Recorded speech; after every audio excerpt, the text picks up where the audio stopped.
오늘 우리에게 주신 하나님의 말씀은 사도행전 4장 32절에서 37절까지의 말씀입니다. 사도행전 4장 32절에서 37절까지 말씀. 찾으신 분들은 성경을 들고 자리에서 일어서 주시기 바랍니다.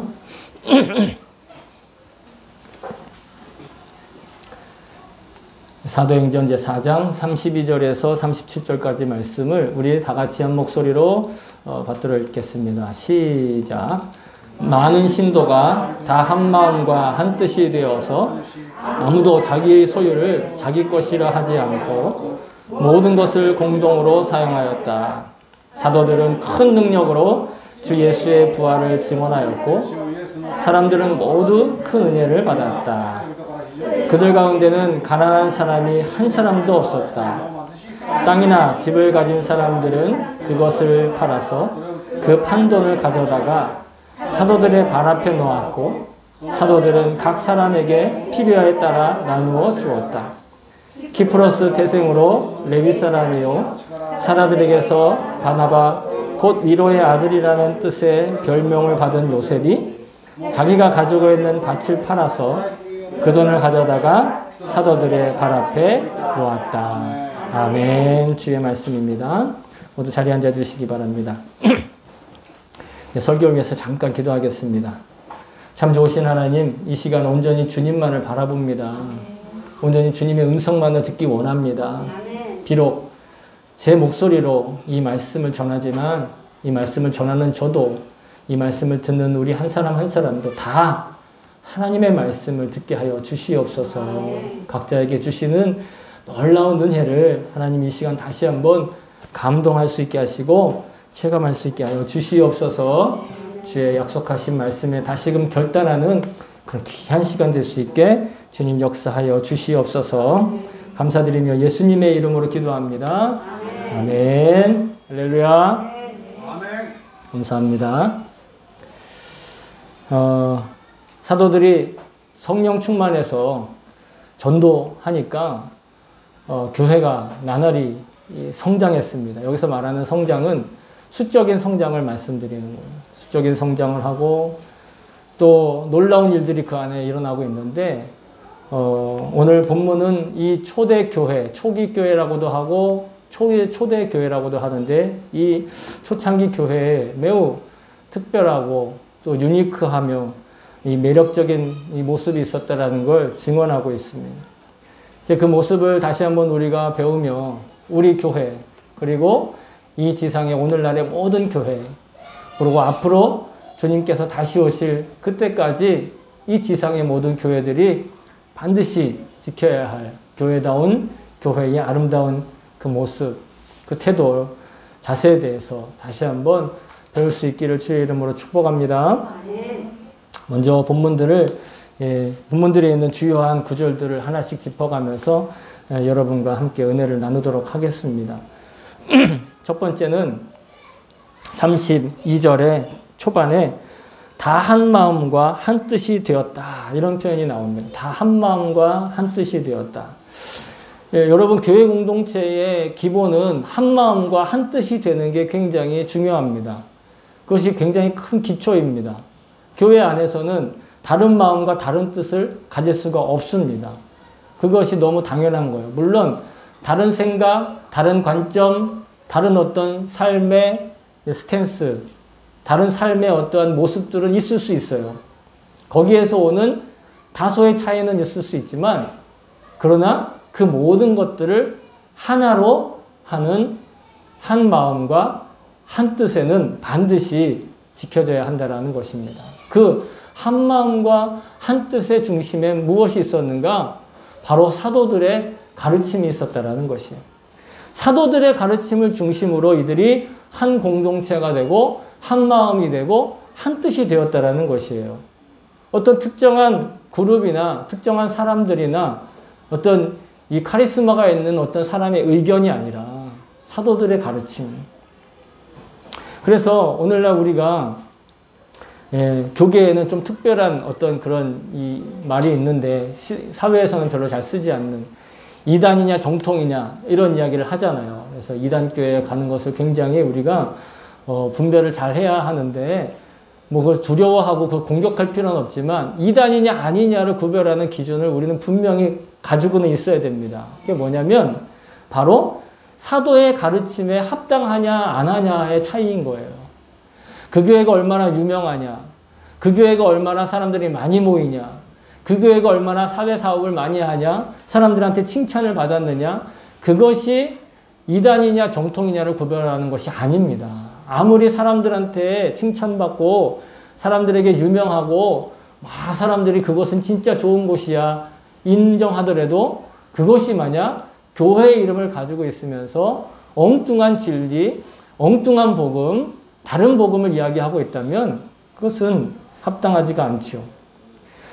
만약에 나라에서 상을 받을 정도로 대단한 사회사업을 했다, 대단한 봉사활동을 했다 하더라도 그것이 예수님의 가르침이나 사도들의 가르침의 중심에서 이루어진 것이 아니라면 그것은 교회로서의 정체성을 잃어버렸다라고 할 수밖에 없다라는 것이에요. 물론 우리는 예수님께서 가르쳐 주신 대로 세상의 빛과 세상의 소금으로서 역할을 감당해야 돼요. 선한 영향력을 행사해야 합니다. 그러나 그것이 곧 그렇기 때문에 이 세상에 사회봉사하는 것만이, 이 세상에 좋은 성향 영향력만을 행사하는 것만이, 사람들한테 사람들을 그냥 그 카리스마로 쥐락펴락하는 것만이 교회의 진짜 정체성이라고 생각해서는 안 된다라는 것이에요. 사도들의 가르침과 사도들이 가르쳤던 그 복음으로 하나됨을 지켜나가는 것이 바로 교회의 교회다움과 그 아름다움을 지켜가는 것인 줄로 저는 믿습니다. 그래서 예수님께서는 하나님께 이렇게 기도를 하셨어요. 예수님도 하나님께 기도하셨는데 요한복음 17장 21절에서 22절에 보면 예수님 이렇게 말씀하시며 기도하셨는데 제가 여러분들한테 들려드리겠습니다. 아버지여, 아버지께서 내 안에 내가 아버지 안에 있는 것 같이 그들도 다 하나가 되어 우리 안에 있게 하사 세상으로 아버지께서 나를 보내신 것을 믿게 하옵소서. 내게 주신 영광을 내가 그들에게 주었사오니 이는 우리가 하나 된 것 같이 그들도 하나가 되게 하려 함이니이다. 하나님 예수님이 하나인 것처럼 우리가 하나 되는 것, 그것은 여러분 놀랍게도 예수님의 기도 제목이었어요.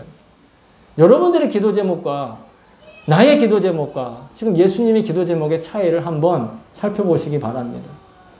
그게 예수님의 소망이었어요. 그리고 나서 예수님과 한 마음을 가지신 성령의 충만함을 받으니까 사도들이 정말 한 마음과 한 뜻이 된 공동체를 이루어가게 되었다라는 것이에요. 교회의 아름다움은, 교회의 교회다움은, 진짜 교회의 매력은요, 어떠한 영향력을 행사하느냐가 아니라 정말 하나님의 뜻과 예수님의 뜻과 성령님의 뜻으로 하나가 되었느냐를 가지고 분별해야 되는 것입니다. 아무리 사람들한테 인기가 있고 아무리 사람들한테 막 추앙을 받고 사람들에게 엄청난 영향력을 행사했어도 하나님의 뜻과 상관없이 살아가면 그건 이단과 다를 바가 없는 거예요. 여러분 주목하시기 바랍니다. 우리의 아름다움은 하나됨에 있는 줄로 믿습니다. 다음으로 그래서 그렇게 하나된 사람들이 어떻게 했느냐, 자기의 소유를 자기 것이라고 하지 않았다는 거예요. 자기의 소유인데 자기 것으로 하지 않았다. 그러면서 공유했다. 재산을 공유했다. 그래서 여러분 모든 것을 공동으로 사용하였다. 이 구절이 사실은 한때 이 사회주의자들과 공산주의자들로부터 오해를 받았어요. 초기 기독교회가 그 공산주의 공동체였고 사회주의 사상을 성경이 뒷받침하고 있다고 그렇게 오해를 했다라는 거예요. 그래서 초기 기독교의 모습이 공산주의와 이 사회주의를 이 현실에 실현한 원시 공산사회였다. 이렇게까지 표현을 합니다. 그래서 기독교의 이상향이 곧 공산주의와 사회주의를 국가를 만드는 것이라고 왜곡하기까지 했다라는 거예요. 그러나 여러분 분명히 말씀드리지만 이 구절은 공산주의나 사회주의를 옹호하거나 그런 사회가 이상향이라고 말하는 구절이 절대 아닙니다. 성경은 그 어느 곳에서도 인간의 정치에 대해서, 인간의 어떤 사상에 대해서 이렇다 저렇다 얘기하지 않았어요. 그냥 우리가 오해하는 것이죠. 이 구절의 핵심 내용은 34절과 35절에 보충되어 설명이 되고 있는데, 성도들 가운데 가난한 사람이 없었다라고 고백을 합니다. 그 이유가 뭐냐면 가진 사람들이, 집을 가진 사람들, 땅을 가진 사람들이 그것을 팔아서 사도들 앞에 가져왔고 사도들이 그것을 각자의 필요에 따라 나누어 줬어요. 중요한 건 공평하고 평등하게 모든 사람이 똑같이 다 나눠준 것이 아니라 필요에 의해서 나누어 줬다라는 거예요. 공산주의 혁명은 뭐라고 얘기를 하냐면 이 가난한 자들, 아마 프롤레타리아라는 이름을 들어보셨을 텐데 그 프롤레타리아 계급이 부자인 사람들, 소위 말해 부르주아지라고 하는 사람들, 그 사람들에게 상대적인 박탈감을 느껴서 결국은 대다수를 차지하는 프롤레타리아, 가난한 사람들이 폭력혁명을 일으켜서 가진 사람들 거를 다 빼앗아다가 아주 평등하고 공평하게 모든 것들을 다 나눠 갖는다. 그런 세상이 반드시 올 거다. 그런 세상이 이상향이다. 이렇게 이론을 얘기를 하고 있다는 것이에요. 그렇기 때문에 이 이론은 당시에 가난이 대물리 되고 고통 속에 있었던 사람들, 혹은 노예 생활을 하면서 노예로 태어나서 노예로 살다가 노예로 죽을 수밖에 없었던 그 차별받던 사람들에게는 정말 귀가 솔깃하고 막 이 최고의 복음과 같은 내용이었을지 몰라요. 근데 하지만 여러분, 이 제도와 이론에는 아주 심각한 함정이 있습니다. 아주 위험한 함정이 있는데 그건 뭐냐면 부를 가진 자들의 자원에서 자신의 재산을 가난한 이들과 분배하거나 협의하는, 타협하는 그런 제도적 장치가 없었다는 거예요. 즉 가난한 자들을 위해서만, 또 부자인 자들을 위해서만이 아니라 모두가 동일한 그런 모두의 자유와 자율권이, 그리고 모두의 그 마음 안에 있는 하나님으로 받은 그 고유한 권한이 무시되었다라는 거예요. 제도에 의해서. 그래서 공산주의가 실패했습니다. 여러분, 이 땅에 공산주의 국가는 없어요. 다시 말씀드리지만 진짜 공산주의 국가는 없어요. 다 무너졌어요. 자기네 나라가 겉으로는 공산주의라고 얘기하지만 가만히 가서 보세요. 다 자본주의 국가예요. 말만 공산주의지. 공산주의 실패했습니다. 다시는 그런 나라가 있을 수가 없어요. 왜냐하면 사유재산의 분배를 제도적으로 강요하였기 때문에 그래요. 이것은 하나님께서 허용하신 인간의 자율적 선택에 의한 분배의 자율성이 상실되었던 이론과 제도였기 때문에 현실에서는 도저히 불가능한 그런 정치라는 거예요. 그럼 지금 있는 공산주의 국가들은 뭐냐고요? 공산주의 국가가 아니라 독재국가예요. 그냥 독재국가. 그렇게 아시면 돼요. 초기 교회 성도들이 그렇다면 어떻게 이러한 것들을 이뤄낼 수 있었을까? 인간의 노력으로도 안 되고 제도로도 안 되고 이론으로도 안 되고 역사의 실험으로도 안 됐잖아요. 그런데 초기 기독교 성도들은 그것을 해냈다라는 거예요. 모든 사람들의 필요에 따라서 가난한 사람이 없는 그런 공동체를 만들 수 있었다라는 거예요. 근데 여러분, 놀랍게도 그 배경에는요, 어떤 정치 이론이 아니라 구약의 율법에 기록된 말씀이 근거가 되었다라는 것입니다. 이스라엘 백성들이 가나안 땅에 들어가기 전에 하나님께서 율법을 주셨죠. 그 율법을 말씀하는 가운데 이 안식년과 또 희년에 관한 가르침을 주시는 가운데 레위기 25장 23절에 보시면 이런 구절이 나와요. 레위기 25장 23절에 토지를 영구히 팔지 말 것은 토지는 다 내 것임이니라. 너희는 거류민이요 동거하는 자라서 나와 함께 있느니라. 이렇게 말씀하신다는 거예요. 땅을 함부로 팔거나 살게 하지 못했다라는 거예요. 혹 땅을 가지고 있던 사람도 이 안식년이요 7년에 한 번을 지키는 겁니다. 근데 이 안식년 7년에 한 번을 7번 지키면 49년이지요. 그 49년의 다음 해인 50년 되는 해를 희년이라고 구별을 해요. 그냥 이름이 희년이에요. 50년 됐다고 해서. 그 해에는 어떤 일이 있냐면 노예가 됐던 사람들, 혹은 종으로 부리던 사람들 다 자유롭게 풀어줘야 됐어요. 그리고 자기가 가지고 있던 사유재산, 자기가 샀던 그 모든 땅을 원래 하나님께서 이스라엘 백성들을 각 지파별로 땅을 분배해 줬잖아요. 그러면 그 사람 원래 소유인에게 그것을 돌려줘야 되는 거예요. 50년이 지나면. 왜? 하나님 거니까. 인간의 것이 아니라 하나님 거라는 거예요, 토지는. 그래서 사도들의 가르침과 예수의 부활을 믿게 된 이 초기 기독교인들이 그 하나님의 율법을 지켰다라는 거예요. 자원하여서. 어떤 제도가 아니라, 어떤 강제가 아니라, 강요가 아니라, 아니면 그거 해야 복 받는다라고 하는 어떤 그런 조건부가 아니라 자원하여 그렇게 했다라는 거예요. 그 첫 번째 모습이 사실은요, 누가복음에 나와요. 누가복음에 삭개오라는 인물이 나옵니다. 이 삭개오라는 인물은요, 이 사람들에게 무시당해서 오로지 돈 버는 재미만, 돈 버는 일만밖에 모르던 그런 아주 이 수전노에다가 돈밖에 모르는 사람이었어요. 근데 그가 예수님과 만나고 식사하고 예수님을 만나고 나서 이렇게 고백을 해요. 결단합니다. 누가복음 19장 8절에 삭개오가 서서 주께 여짜오되 주여 보시옵소서 내 소유의 절반을 가난한 자에게 주겠사오며 만일 누구의 것을 속여 빼앗은 일이 있으면 네 갑절이나 갚겠나이다.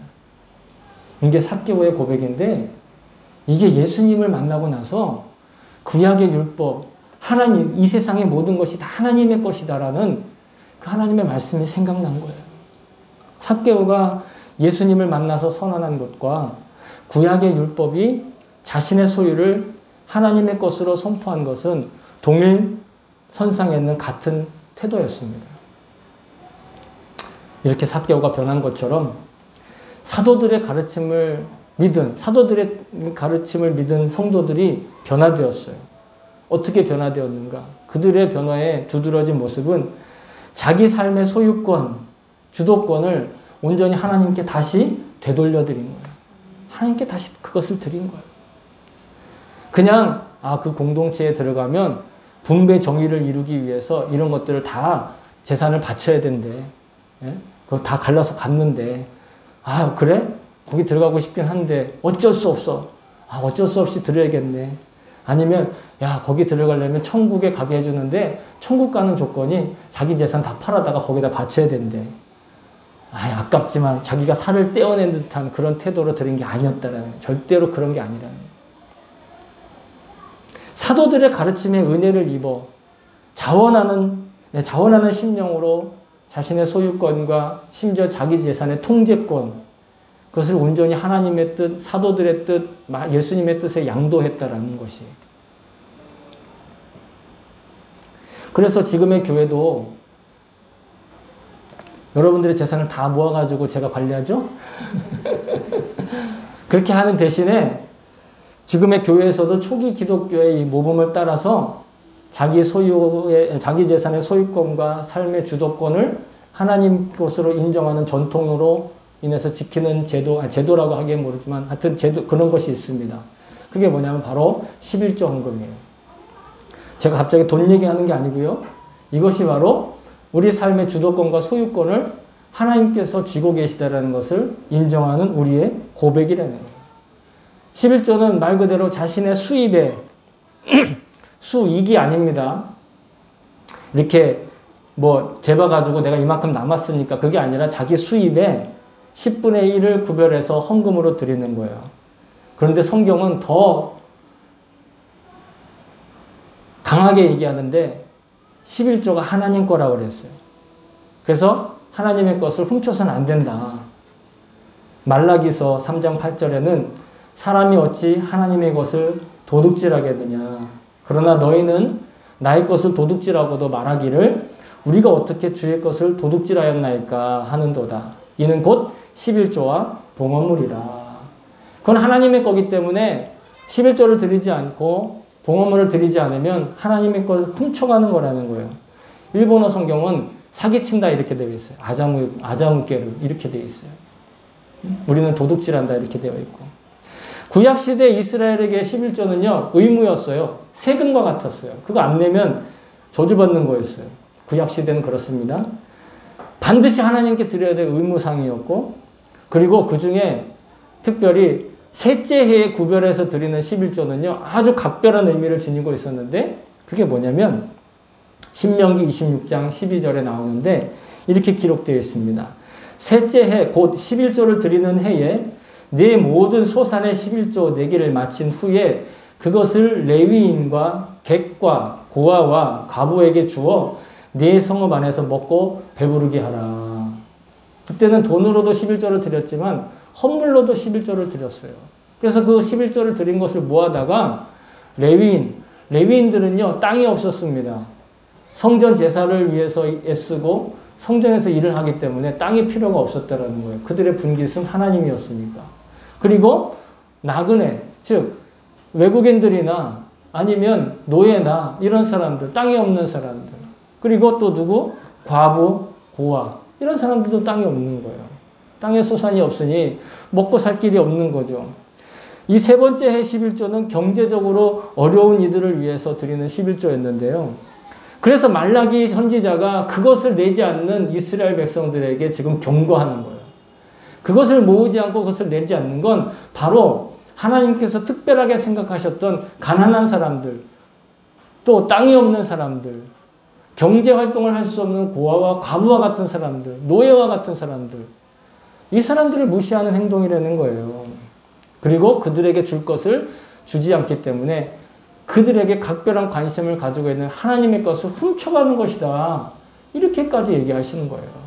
잠언 17장 5절에는 뭐라고 말씀하시냐면, 가난한 자를 조롱하는 자는 그를 지으신 주를 멸시하는 자요. 사람의 재앙을 기뻐하는 자는 형벌을 면하지 못할 자니라. 가난한 자를 멸시하면, 가난한 자를 조롱하면 하나님을 멸시하고 능멸하는 사람이라는 거예요. 그래서 11조 드리지 않는 건 바로 하나님의 것을 훔치고 하나님께 사기치는 일이 된다는 거예요. 근데 여러분, 과연 11조만 하나님의 것일까요? 아닙니다. 사실 우리의 모든 것이 다 하나님의 것이죠. 11조는 나의 소유에서 10분의 1을 아깝지만 살점을 떼어내듯이 떼는 게 아니라, 여러분, 주님께서 내게 맡기신 것의 10분의 9을 내가 써도 괜찮다는 하나님의 계약이에요. 믿어지지 않죠? 근데 누가복음 12장에 예수님께서 어리석은 부자를 통해서 우리에게 이렇게 가르쳐 주십니다. 어느 해에 어떤 부자의 농사가 아주 잘 됐어요. 그래서 수출이 굉장히 늘어났습니다. 수확물을 보니까 이거를 보관해야 될 창고를 지어야겠다. 그리고 창고를 지으면서 그 수확물을 다 쌓아놔야겠다 생각하면서 이렇게 스스로 고백을 합니다. 누가복음 12장 19절에 또 내가 내 영혼에게 이르되 영혼아 여러 해 쓸 물건을 많이 쌓아두었으니 평안히 쉬고 먹고 마시고 즐거워하자 하리라. 그자 그 모습을 보신 예수님이 이렇게 말씀하시는 거예요. 예수님이 이렇게 평가하십니다. 이어서 20절부터 21절에 하나님은 이르시되 어리석은 자여 오늘 밤에 네 영혼을 도로 찾으리니 그러면 네 준비한 것이 누구의 것이 되겠느냐 하셨으니 자기를 위하여 재물을 쌓아두고 하나님께 대하여 부유하지 못한 자가 이와 같으리라. 어리석은 부자는 자신의 밭에서 나온 소출, 그 모든 것이 다 자기 거라고 생각을 했어요. 누구라도 다 그렇게 생각할 거예요. 근데 여러분, 그러나 그 영혼은 누구의 소유입니까? 그 사람의 운명은 과연 누구의 소유냔 말이죠. 그의 건강과 생명은 과연 누가 관리하고 계실까요? 여러분, 그리스도인들은 자신의 모든 인생의 주인이 하나님이심을 고백하는 자들인 줄로 믿습니다. 우리는 그런 사람들이잖아요. 내가 내 인생의 주인이 아니라 하나님이 내 인생의 주인이라는 거예요. 그래서 그 증거로서 자기 수입의 첫 번째 10분의 1, 남는 10분의 1이 아니라 첫 번째 10분의 1을 구별하여서 드리는 거예요. 그래서 11조 헌금은 자기 모든 소유가 다 하나님의 것이다. 그걸 인정하기 때문에 드리는 거예요. 돈만 그런 것이 아니라 우리의 시간도 우리의 인생도 마찬가지예요. 일생의 10분의 1을 구별해서 가장 먼저 예배를 드리고 한 주간 사는 것이죠. 어떤 목사님이 일주일에 단위를 시간으로 구별을 해서 그래서 교회에서 생활하는 시간들을 몇 시간으로 딱 이렇게 정해놨더니 그 시간이 놀랍게도 있잖아요. 자기 일상의 10분의 1이라는 거예요. 우리가 주일날 지키는 것이 7분의 1이 아니라 실은 자기 인생에 자기가 활동하는 시간에 10분의 1을 구별하는 게 예배 드리는 그 시간이 되는 거예요. 단지 1시간, 2시간이 아니라. 11조는 내게 있는 소유권, 통제권, 주도권을 하나님께서 내게 맡기셨음을 인정하고 내게 주어진 그 재물로 하나님에 대한 믿음을 고백하는 순종인 것을 믿습니다. 그래서 초기 기독교 성도들에게 있어서 이 매력적인 모습은 자기의 소유를 더 이상 자기의 것으로 여기지 않고 그것은 모두 하나님의 것이다 라고 여기는 것에서 생겼다고 저는 믿습니다. 그러니까 사유재산이 있지만 이들이 사유재산이 없었던 게 아니에요. 사유재산이 없으면 팔 수가 없죠. 사유재산이 있지만 그것을 자기 것으로 주장하지 않고 하나님의 필요에 따라서 나누어 쓰는 것을 자원하였다라는 거예요. 강제한 것도 아니고 강요된 것도 아니고 그거 해야만 뭐 천국 간다. 그거 해야만 14만 4천 든다. 아니면 너 14만 4천 1등이다. 뭐 이게 아니라는 거예요. 여러분 오해하지 않기를 바랍니다. 헌금에 대해서 오해하시면 안 돼요. 여러분 우리가 자기의 소유권과 주도권을 하나님께 드린다는 건 자기 모든 소유와 생명과 그뿐만 아니라 자기의 꿈, 비전, 자기의 장래 희망, 자기가 하고 싶은 모든 일들, 자기 일상의 기회들 그게 다 하나님께서 우리에게 주신 사명이라는 것을 고백하는 거예요. 그래서 성도들은 자기의 사유재산까지도 자원하였어. 기쁜 마음으로. 그들은 아마 드리는 걸 즐거워했을 것 같아요. 아깝지만이 아니라. 다음 주에는 그걸 아까워한 사람들이 어떻게 됐는가 그 기록이 나와 있습니다. 좀 부담스러운 내용이긴 하지만 다음 주를 기대해 주시기 바랍니다. 사도들이 발 앞에 가져다 놓았다는 건 뭐냐면 사도들의 뜻에 따라, 즉 사도들의 개인적인 뜻에 따라가 아니라 사도의 이 사도성, 그러니까 그 사도의 가르침에 따라서 그 돈을 썼다라는 것입니다. 예수님의 말씀에 합당하게 그 돈을 썼다라는 거예요. 대부분 자기가 돈을 벌면 자기 멋대로 쓰잖아요. 그렇게 하지 않고 하나님의 뜻대로, 예수님의 뜻대로 사도들의 가르침에 합당하게 돈을 썼다라는 거예요. 이 돈 쓰는 문제뿐만 아니라 보다 넓은 의미로 다시 한번 말씀드리면 자기에게 주어진 인생의 모든 영역에 있는 것이 다 예수님의 가르침에 비추어 실천하고 순종했다라는 그 뜻입니다. 단지 그들이 뭐 돈을 어떻게 냈다, 돈을 어떻게 관리했다, 뭐 그 사회가 공산사회였다, 사회주의 사회, 이 뜻이 아니라고요. 모든 것을 다 하나님의 뜻에 맞춰서 다시 세팅했다라는 거예요. 근데 어떻게 이럴 수가 있었을까요? 사람은 혁명으로도 안 되고 노력으로도 안 되고 정치로도 안 되는데 어떻게 이럴 수 있었을까요? 이렇게 이들이 자원해서 헌신할 수 있었던 그 이유는 바로 사도들이 무엇인가를 증언했어요. 근데 무엇을 증언했냐면 그들이 증언한 복음의 핵심은 바로 예수님의 부활이었습니다. 여러분, 예수님의 부활이 우리 기독교의 핵심이에요. 복음의 핵심이에요. 어떤 사람들 예수님이 부활했다는 건 말도 안 된다고 생각해요. 왜? 사람이 어떻게 죽었다 살아나. 피도 흘리고 물도 흘리고 다 죽었는데 어떻게 살아나. 에이, 그냥 관념에서 살아난 거야. 그 예수님을 추억하는 가운데 살아났다라고 믿는 거야. 아닙니다. 여러분, 이 사람이 진짜 죽었어요. 근데 꿈에 우리 아버지가 나타나요. 그래서 아버지가 나한테 이것들을 이런 저런 것들을 맡겼어요. 그러면 그 맡긴 것을 한다라고 순교하겠습니까? 상상 속에서 내 안에서 그냥 환상 속에서 만났던 그 사람을 위해서 목숨을 버리겠느냐고요.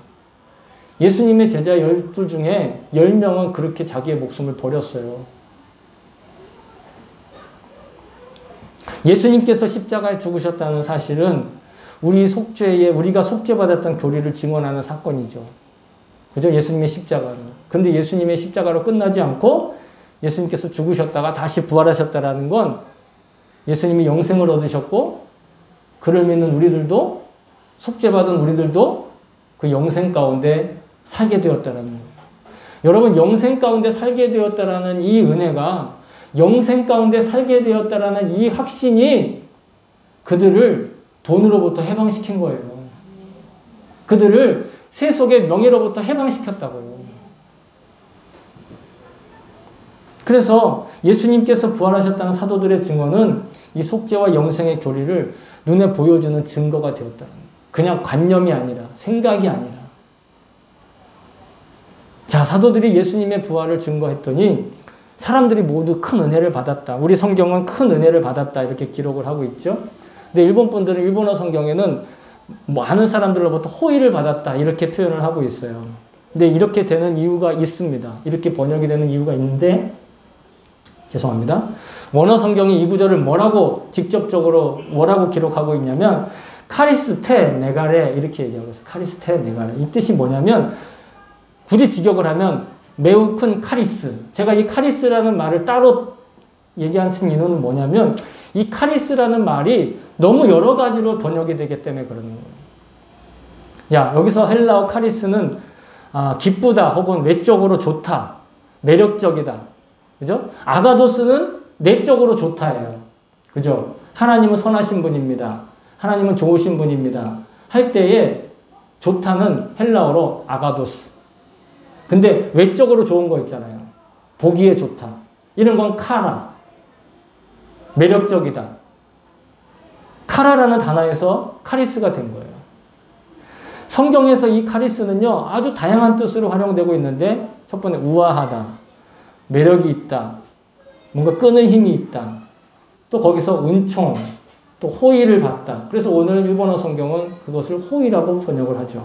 선의, 은혜로운 행위, 심지어는 선물로까지 번역이 되는 여러 뜻이 있는데, 그 중에 우리는 대부분 은혜라고 번역을 합니다. 그러니까 우리가 은혜를 받았다, 혹은 은혜를 느꼈다, 은혜에 감동했다 할 때는 그런 뜻이 들어있는 거예요. 근데 그 은혜가 바로 매력적이라는 뜻과 밀접하게 관계가 있다는 것으로 봤을 때, 그 원어로 뜻으로부터 해야를 보면 이 사도들의 부활 증언을 듣고 믿고 있었던 일에게 뭔가 표현할 수 없지만 매력적인 무언가가 있었다라는 거예요. 그 매력적인 무언가. 그 매력 때문에 사람들이 행실이 변화되고, 또 그 변화된 대표적인 모습이 바로 자기의 사유재산을 자기 걸로 인정하지 않는, 하나님의 것으로 인정하는. 그래서 사도들의 권위에 그냥 맡겨버리는 거예요. 그런 모습들을 본 세속에 찌들린 사람들이, 그 성도들이 매력적으로 보이기 시작한 거죠. 여러분, 우리가 흔히 가지고 있는 세속의 가치관은 보다 많은 것을 갖고, 보다 넓은 곳을 누리고, 보다 높은 곳을 올라가기에 힘쓰라고 하고, 우리가 그렇게 힘쓰고 살고 있어요. 그리고 그것을 소위 말해 성공이라고 얘기를 하고 있습니다. 근데 여러분, 예수 부활의 증거를 믿고 소유하게 한 사람들에게는 이거와는 비교할 수 없는 보다 특별한 매력이 생겼다라는 거예요. 세속적인 눈에 보이는 것에 집착하지 않고 부활과 영생을 소망하는 매력이 생겼다라는 것이죠. 이런 매력은 사람의 노력으로 생겨나는 것이 아니라 성령의 능력으로 열매 맺는 것이에요. 그래서 사도 바울이 성령이 주신 은혜를 그 9가지 열매로 우리에게 고백을 하잖아요. 사랑과 희락과 화평과 오래 참음과 자비와 양성과 충성과 온유와 절제. 갈라디아서 5장 22절부터 23절에 기록되어 있습니다. 그런 놀라운 매력이 생기는 거예요. 근데 여러분, 더 놀라운 것은요, 이게 너무 놀라워서 여러분 안 놀랄지도 모르겠는데, 우리는 이미 매력적인 사람들이라는 거예요. 우리가 더 노력을 해서, 우리가 더 헌금을 많이 하고, 우리가 더 헌신하고, 우리가 더 열심히 사역해서 매력적인 사람이 되는 게 아니라 이미 우리가 매력적이라고요. 옆에 있는 분들 보세요. 매력이 철철 넘치잖아요. 안 넘치세요? 여러분, 매력 덩어리예요. 우리 안에 오신 예수님이 그 부활의 증거를 심어주신 성령님께서 주시는 영적인 매력. 눈에는 잘 안 보이지만 내 영혼이 느껴지고 내 마음이 느껴지는. 물론 여러분들 다 외적으로 매력이 있으십니다. 네, 인정해요. 예. 오스왈드 챔버스 주님은 나의 최고봉에 이런 구절이 있었습니다. 흔히 기도하지 않는 사람은 그의 삶에 고통을 당할 것이라고 하지만 그렇지 않습니다.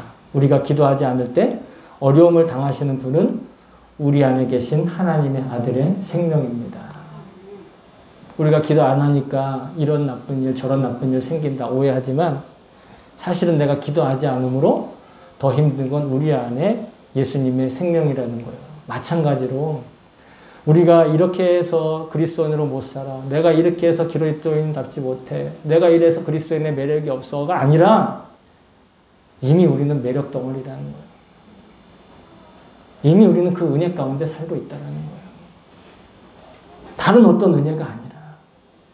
여러분은 이미 저와 여러분 이미 부활하신 예수님과 동행하는 놀랍고도 매력적인 그 인생을 지금 살고 있는 것을 믿습니다.